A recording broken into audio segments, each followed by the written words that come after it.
অনেকেই আছে যারা ইউটিউব ভিডিও বানাতে চাইলেও ইউটিউব ভিডিও বানাতে পারে না, কারণ তাদের সেরকম এনভায়রনমেন্ট থাকে না বা প্রপার কোনো ইকুইপমেন্টস থাকে না।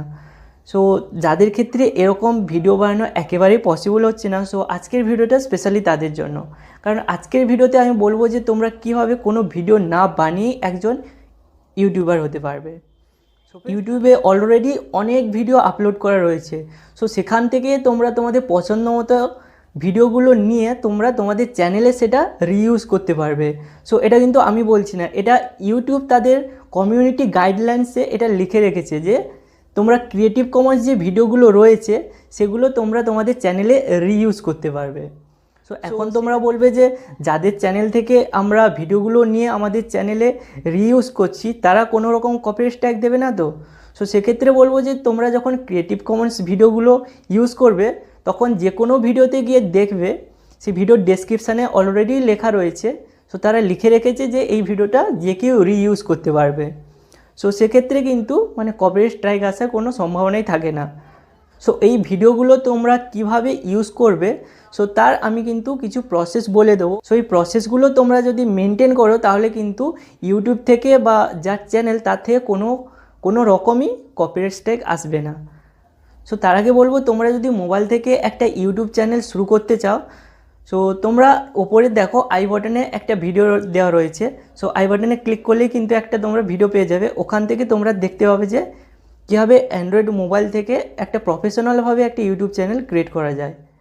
সো ফ্রেন্ডস, কম্পিউটার স্ক্রিনে যাওয়ার আগে একটা ছোট্ট কথা বলবো যে যারা এখনও পর্যন্ত আমার এই ছোট্ট চ্যানেলটিকে সাবস্ক্রাইব করেনি তারা নিচের সাবস্ক্রাইব বাটনে ক্লিক করে প্লিজ সাবস্ক্রাইব করে নাও। সো চলো তাহলে কম্পিউটার স্ক্রিনে গিয়ে দেখে নেওয়া যাক।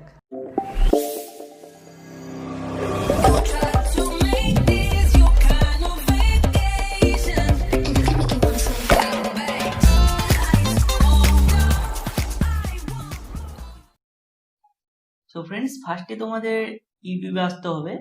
এখানে এসে তোমাদের নিজেদের পছন্দ মতো একটা টপিক তোমরা সার্চ করবে, সেটা ফানি ভিডিওস হতে পারে বা যে কোনো মুভিজ হতে পারে। সো আমি এখানে মুভিজটাই করে দেখাচ্ছি। সো এখানে Hindi dubbed south movies, so এটা লিখলাম, লেখার পর এখানে সার্চ করব। সো এখানে দেখো একটা ফিল্টার অপশন রয়েছে। সো এই ফিল্টার অপশানে ক্লিক করবে। ক্লিক করার পর দেখো ফিচার্স রয়েছে। ফিচার্সের আন্ডারে ক্রিয়েটিভ কমন্স বলে লেখাটা রয়েছে। সো এখানে ক্লিক করবে। সো এবার দেখো, এবার আমরা ফিল্টার করে নিয়েছি, মানে এই যে ক্রিয়েটিভ কমন্সটা এটা ফিল্টার করে এবার হিন্দি ডাবড সাউথ মুভিজ এর আন্ডারে যতগুলো ভিডিও দেখাবে সবগুলো কিন্তু ক্রিয়েটিভ কমন্সের আন্ডারে। তো এখানে যে কোনো একটা ভিডিও যদি আমি এখানে অন করি,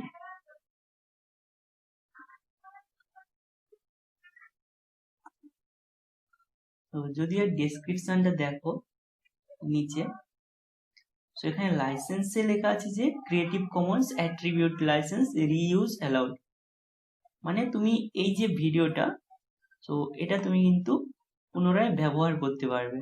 সো এরকম যখন ভিডিওগুলো ইউজ করবে, তো সেটা যেন কোনো মানে ব্র্যান্ডিং ভিডিও না হয় বা কোনো মিউজিক্যাল ভিডিও না হয়, তো তাহলে কিন্তু সেটা ইউজ করা যাবে না। আর সেকেন্ড যেটা হচ্ছে সেটা হচ্ছে কোনো অ্যাডভার্টাইজিং ভিডিও, তো যে অ্যাডগুলো তোমরা দেখো ওরকম কোনো অ্যাড ভিডিও কিন্তু ইউজ করা যাবে না। অ্যান্ড থার্ড যদি দেখো যে মানে 3 নম্বর যে রুলসটা রয়েছে সেটা হচ্ছে যে কোনো ভিডিও তুমি ক্রিয়েটিভ কমন্সের আন্ডারে যে ভিডিওগুলো রয়েছে সেগুলো তুমি ইউজ করলে কিন্তু সেখানে কোনো সেই ভিডিওগুলোকে কোনো রং পারপাসে ইউজ করা যাবে না, মানে খারাপ উদ্দেশ্যে ভিডিওগুলোকে ইউজ করা যাবে না। আর শেষে যেটা ভাইটাল যেটা পয়েন্ট রয়েছে সেটা হচ্ছে তুমি যে ভিডিওটা ইউজ করলে তোমার নিজের চ্যানেলে, তো সেইখানে তোমাকে ডেসক্রিপশানে লিখে দিতে হবে যে তুমি কোনখান থেকে নিয়েছো ভিডিওটা। সো এখান থেকে নিলে এর লিঙ্কটা তোমাকে দিয়ে দিতে হবে। সো মেইনলি এই 4টা পয়েন্ট যদি তোমরা ফলো করো তাহলে কিন্তু কোনো প্রবলেম হবে না। সো ফ্রেন্ডস, তোমার যদি এর পরেও কোনো যদি সমস্যা হয় তাহলে আমাকে নিচে কমেন্ট করে জানাও। আর আজকে এই ভিডিওটা কেমন লাগলো সেটাও কিন্তু আমাকে কমেন্টে লিখে জানাও। সো ফ্রেন্ডস, আজকে এই ভিডিওটা যদি ভালো লাগে তাহলে প্লিজ লাইক করো আর বন্ধুদের সাথে শেয়ার করো। আর যারা এখনও পর্যন্ত সাবস্ক্রাইব করেনি তারা প্লিজ সাবস্ক্রাইব করে দাও। Till then take care and good bye, দেখা হচ্ছে নেক্সট ভিডিওতে।